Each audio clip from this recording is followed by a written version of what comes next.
ما يقبو مؤمن جن كما يقول ابن مسعود رضي الله عنه يا أيها الذين آمنوا قال الله جرواتشون تالله رجعتشو سمو أدمتو يا أيها الذين آمنوا كتب على آبيت كتاب لمن إما خير تؤمرون به يمتتاززوا خير نجر الله دائما تاجو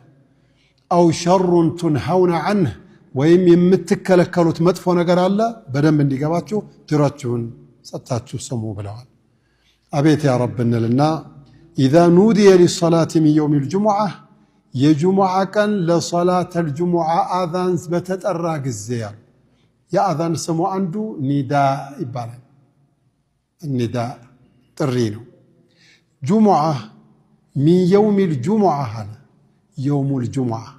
يتش سورة الجمعة تبالالج لمن دنو سورة الجمعة تبالالج بت لأن يوم الجمعة ذكر فيها الجمعة كان الزيج سورة بتشان يتكسوا يوم سلا تتكسا يوم الجمعة لمن دنو يوم الجمعة جمعة يتبالبت لأنه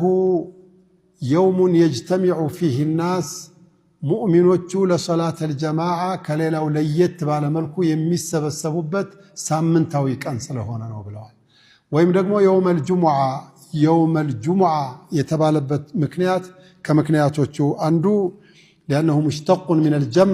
جمع ከሚለው ስርወ ቃል የተወሰደ ነው أهل الإسلام يجتمعون فيه في كل أسبوع مرة በከሳምንት አንድ ቀን የሚሰበሰቡበት ያልነው እንደ ተጠበቀው ሆኖ የጁሙዓ ቀን ግን ከሙለ ጀሚዑል ኸላኢቅ ፍጥረታት ሰማይና ምድር ላይ ሲፈጠር የተሟላው የጁሙዓ ቀን ስለሆነ ነው አሉ አላህ ሰማያትና ምድርን በስንት ቀን ነው የፈጠረው ሲተቲ አያሚን የጀመረው እሁድ ነው እሁድ ጀመረ ሰኞ ማክሰኞ ረቡዕ ሐሙስ ስድስተኛው ቀን ጁሙዓ ነው ጁሙዓ اكتمالul خلق ነው ሁሉም ፍጥረታት ተፈጥሮ ያለቀበት ነው فهو اليوم السادس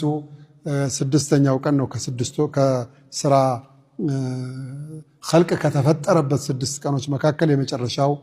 እሱ ስለሆነ ነው አላህ Subhanahu Wa Ta'ala ሰባት ሰማያትን ሰባት ምድርን የፈጠረው እዛ ነው በየውም الجمعة ነው አባታችን አደም የተፈጠሩት ጀነትም የገቡት የውም الجمعة ነው ከጀነት በጥፋታቸው የተባረሩትም በየውም الجمعة ነው يوم الجمعة كتب على بت مكنيات عنده لأنه يوم يجتمع فيه الخلائق يوم القيامة يكما كان خلق مسبسبو جمعة سلهونا نو